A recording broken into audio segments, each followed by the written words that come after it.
A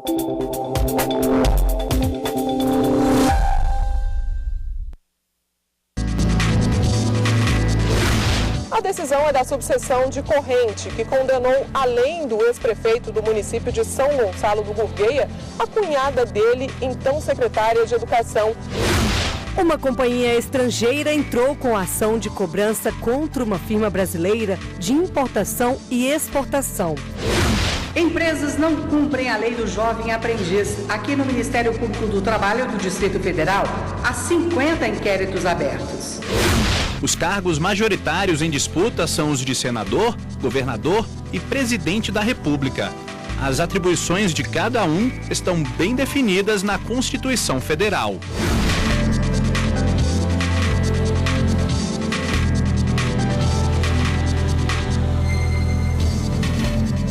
Olá, boa noite.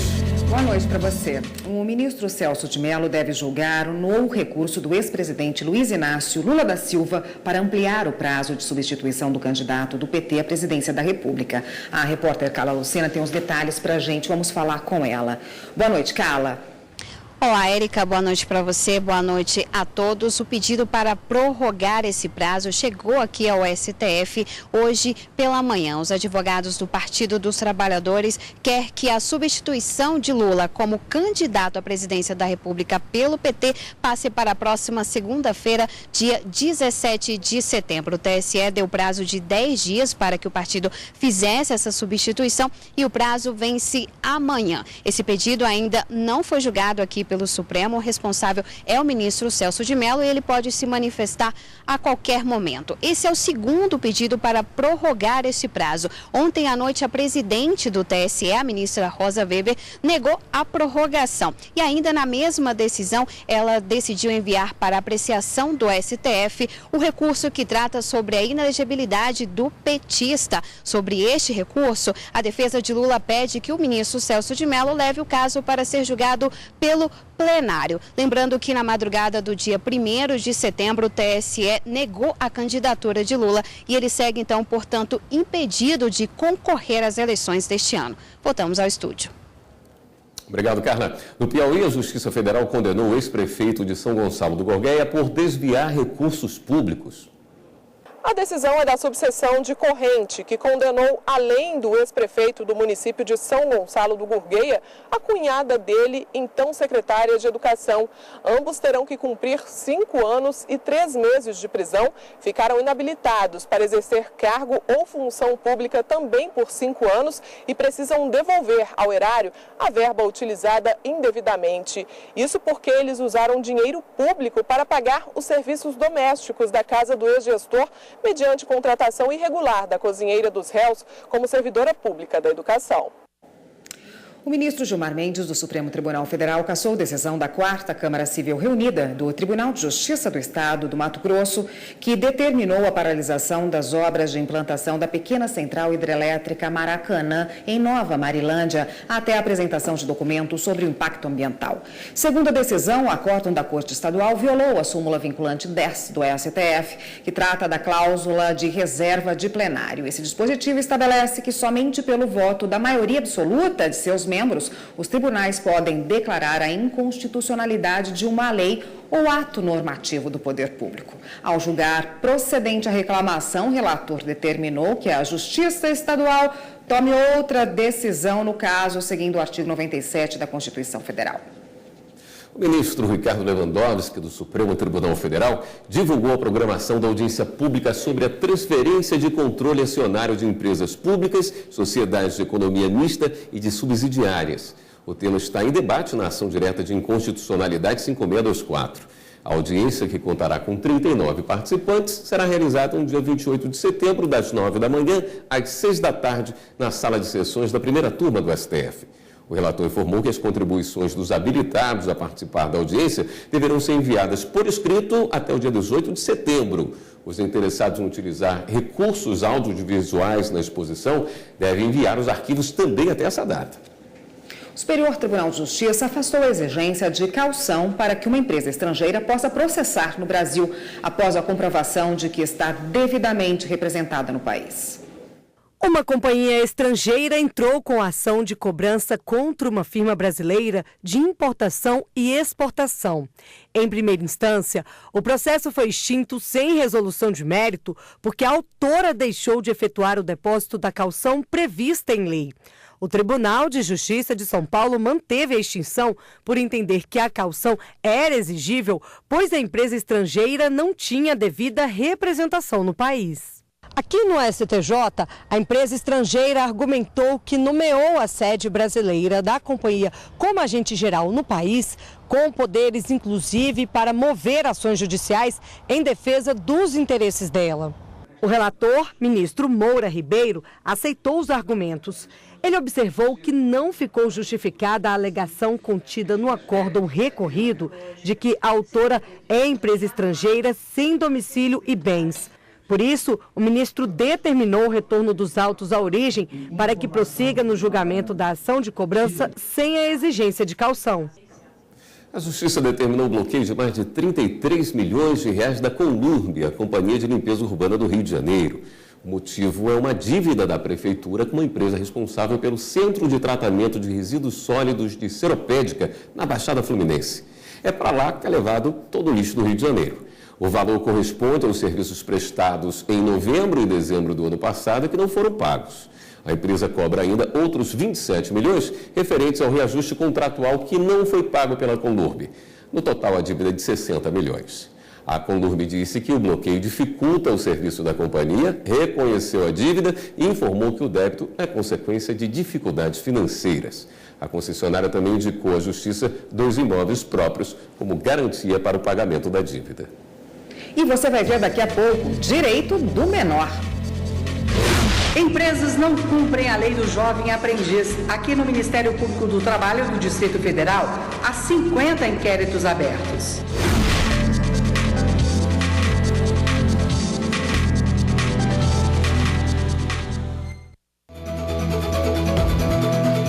O Conexão Eleitoral desta semana vai mostrar os candidatos à presidência da República que já tiveram os registros aprovados. Você vai ver também as regras para propaganda eleitoral na internet. Não perca!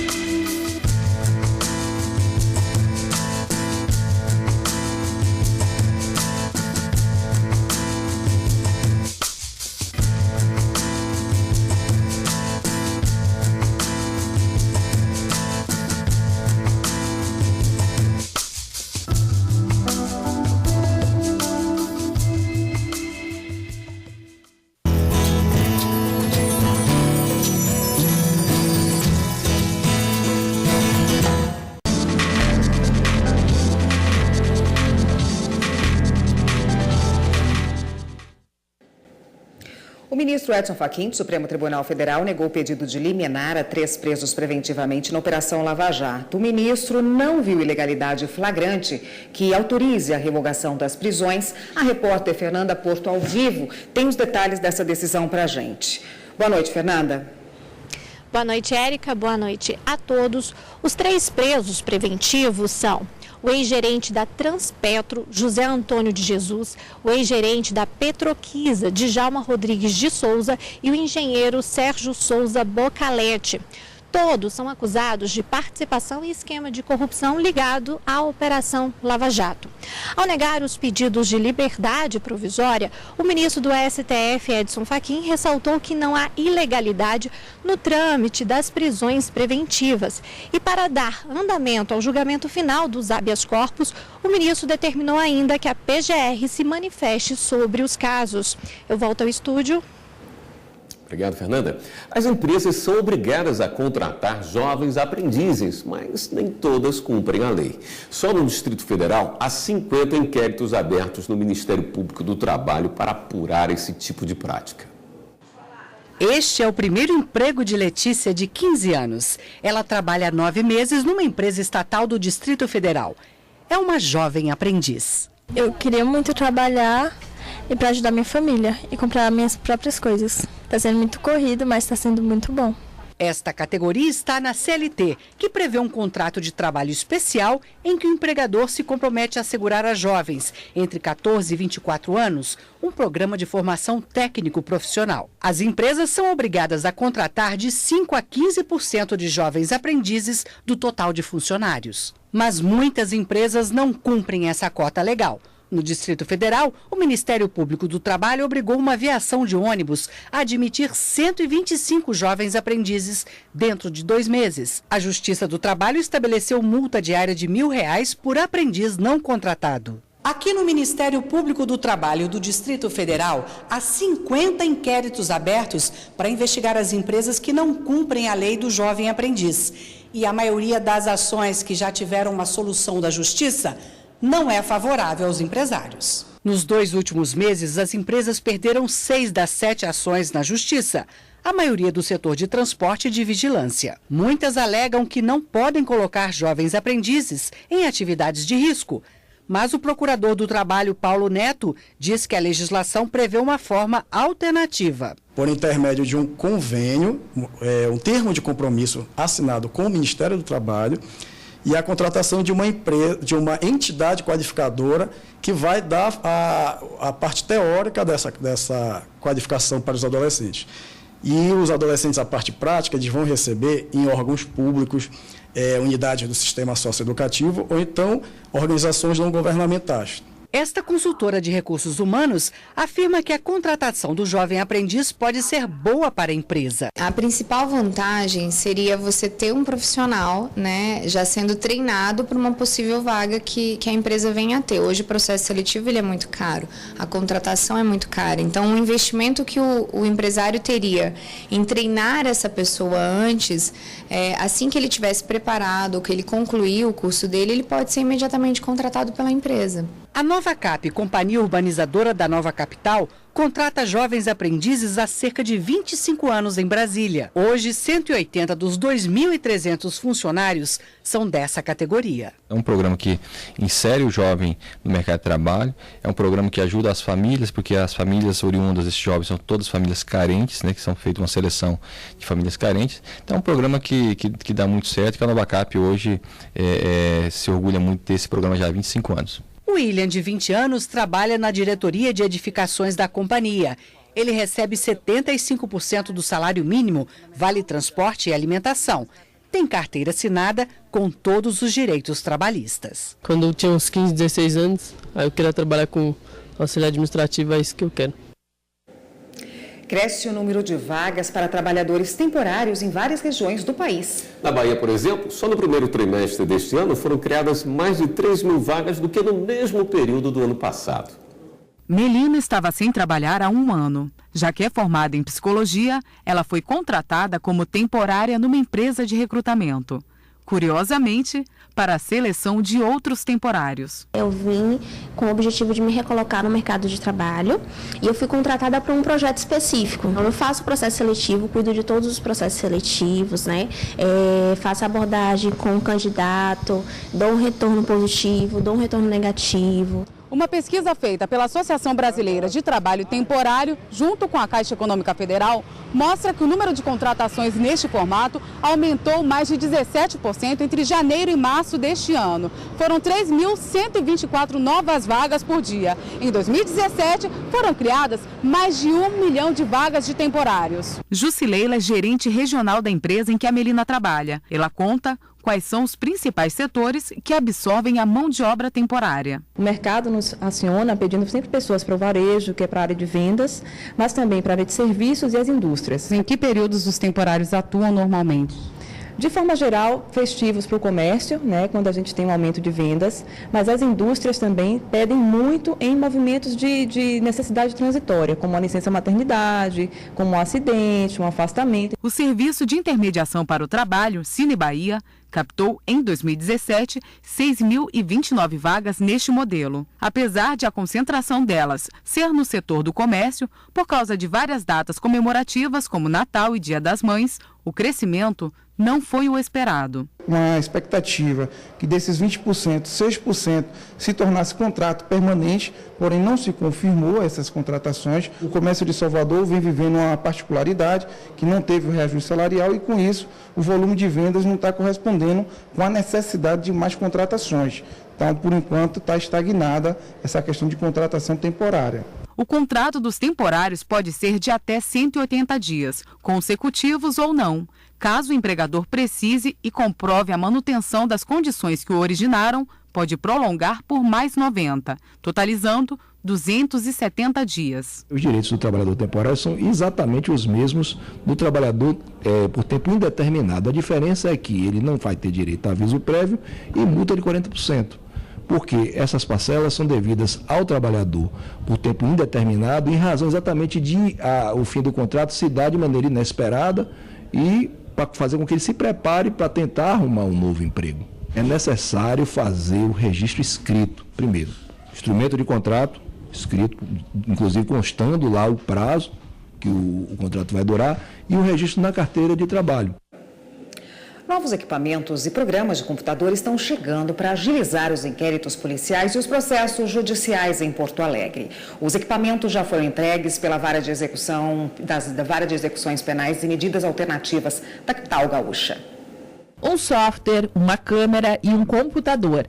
O programa Digital Record System é usado em mais de 5.000 salas de audiência no Brasil e, com o apoio do Judiciário Gaúcho, foi instalado na Delegacia de Pronto Atendimento de Porto Alegre.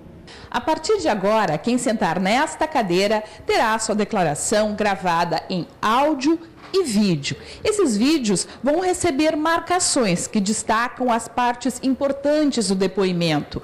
O material poderá ser usado por todas as instâncias do inquérito policial e também a Justiça, que terá uma importante ferramenta para o andamento dos processos. Agiliza, por exemplo, um ato inicial do juiz, que é a homologação ou não do auto de prisão em flagrante, né? Por vezes, um flagrante no modo tradicional leva algumas horas para ser lavrado. Com esse sistema de audiovisual que hoje se inaugura, né, a coleta do depoimento de vítimas, testemunhas e do próprio autor do crime pode levar no máximo 2 horas. Além disso, ver a expressão de quem depõe amplia a compreensão dos fatos. Ajuda bastante, né? Os juízes, muitas vezes, quando o inquérito é feito apenas no papel, né, ele não tem noção do que o réu disse, qual foi o comportamento, qual foi a expressão corporal daquele réu no momento em que ele depôs, o que disse a vítima exatamente, né? Porque, por mais que a gente queira, ao transpor uma fala para o papel, a gente sempre põe, querendo ou não, as impressões pessoais da gente, né? E mesmo o policial acaba fazendo isso. Usa uma palavra que não foi exatamente utilizada pela vítima, não foi a palavra exatamente utilizada pelo réu, pelo acusado. O valor investido foi de R$ 27.600 e vem das verbas pecuniárias da Vara de Penas e Medidas Alternativas de Porto Alegre. Para o chefe de polícia do estado, o novo sistema começará trazendo benefícios aos flagrantes. Essa parte tecnológica vai fazer com que o policial militar seja atendido mais rápido, é um dos aspectos. A qualidade na questão da elaboração do procedimento, que é todo audiovisual, que vai ao judiciário e fica eternamente no processo, sem uma montanha de papéis, por assim dizer, que vai comprovar toda aquela situação de flagrância. E você vai ver a seguir: eleições 2018, atribuições dos cargos majoritários. Os cargos majoritários em disputa são os de senador, governador e presidente da República. As atribuições de cada um estão bem definidas na Constituição Federal.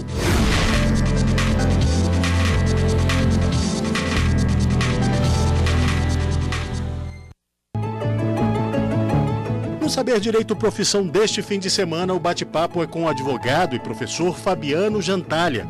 Você vai conhecer um pouco sobre a vida profissional dele e ainda no quadro Carreira vai saber sobre as oportunidades de mercado nessa área. Não perca, é no Saber Direito Profissão.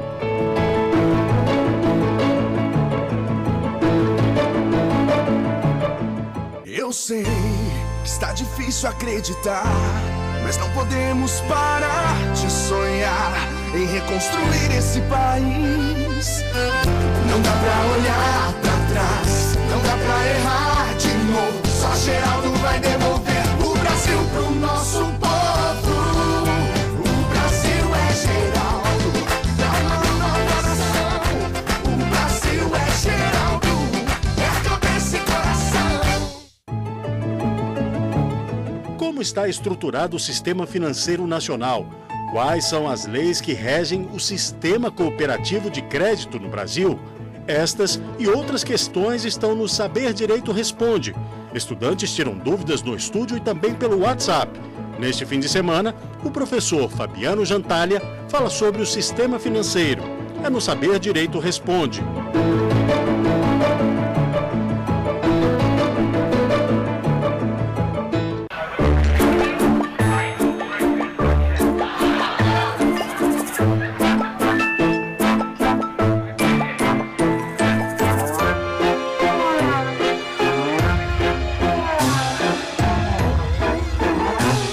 Não se engane, tem coisas que seu filho não está preparado para ver. Confira sempre a classificação indicativa. Ministério da Justiça.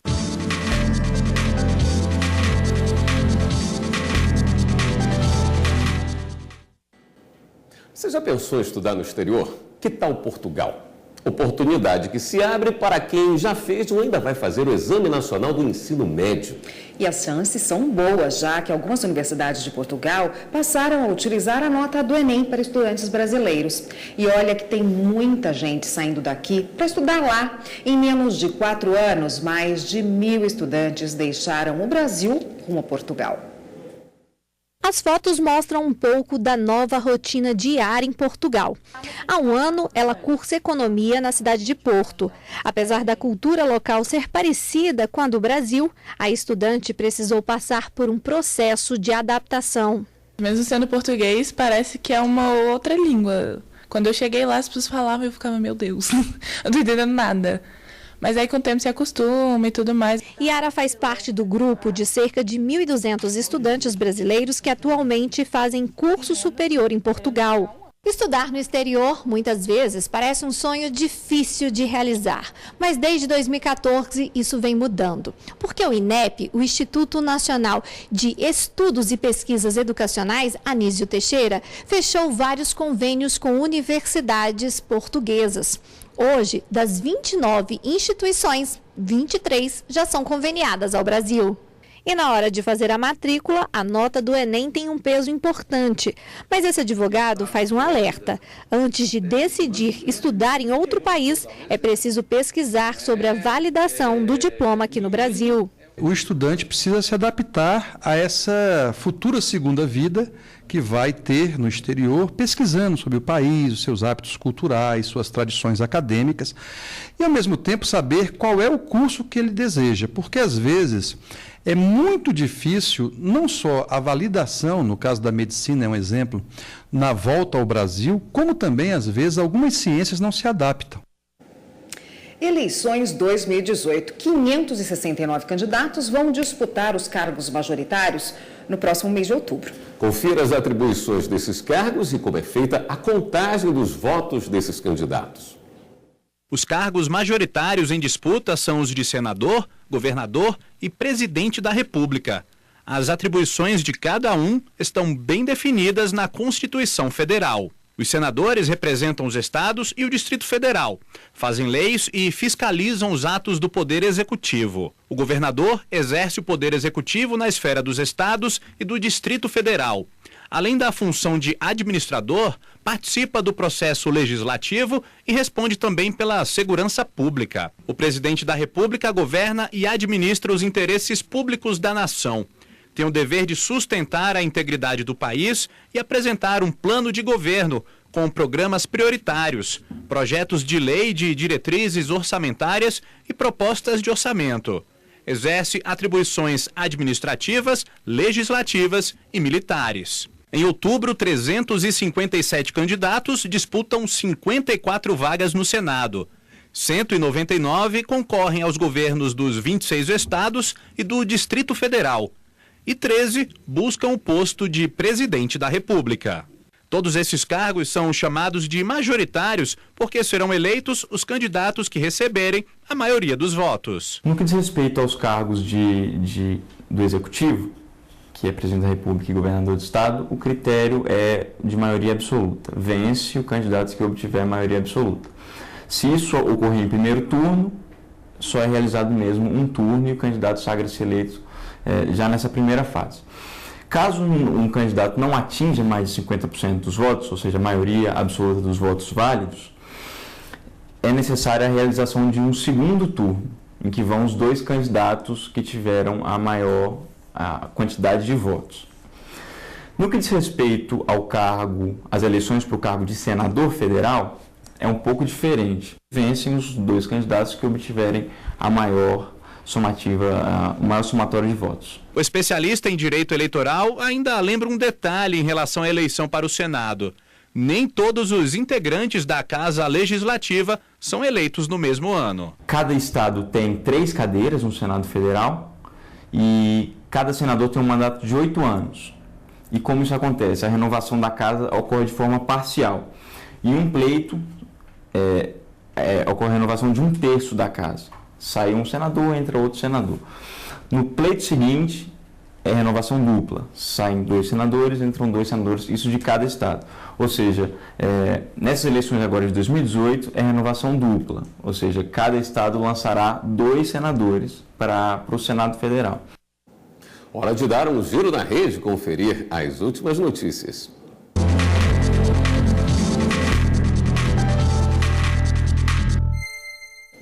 Vamos então à redação do Jornal da Justiça falar com a repórter Viviane Novaes, que tem as novidades de hoje para a gente. Boa noite, Viviane. Boa noite, Érica. Boa noite a todos. Olha, a 10ª Vara Federal de Brasília marcou o depoimento dos ex-ministros Antônio Palocci e Nelson Jobim no processo que investiga irregularidades na compra de caças da Suécia durante o governo Dilma. Será dia 20 de novembro. A ação penal também investiga incentivos fiscais a montadoras numa medida aprovada, uma medida provisória aprovada pelo Congresso Nacional. O Tribunal Regional Eleitoral de São Paulo determinou que o Google suspenda a veiculação de link patrocinado por um candidato a senador. No site de busca na internet, esse candidato estaria usando o link com o nome de uma outra candidata para direcionar o internauta para a página dele. A multa prevista é de R$10 mil por dia se a decisão não for cumprida. E a Associação Nacional dos Procuradores da República entrou com uma ação no STF que questiona a proibição de membros do Ministério Público em atividade político-partidária. A associação alega que uma lei complementar de 1993 assegura a participação nesse tipo de atividade desde que haja afastamento temporário da função pública. O relator do caso é o ministro Marco Aurélio. E o giro fica por aqui. Tudo o que você viu de notícia no Jornal da Justiça está lá no YouTube. É só você digitar TV Justiça Oficial. Até mais. Voltamos agora ao estúdio. Obrigada, Viviane. E o Jornal da Justiça, segunda edição de hoje, fica por aqui. Uma boa noite para você. Boa noite. Continue com a programação da TV Justiça e a gente se vê amanhã. Até lá.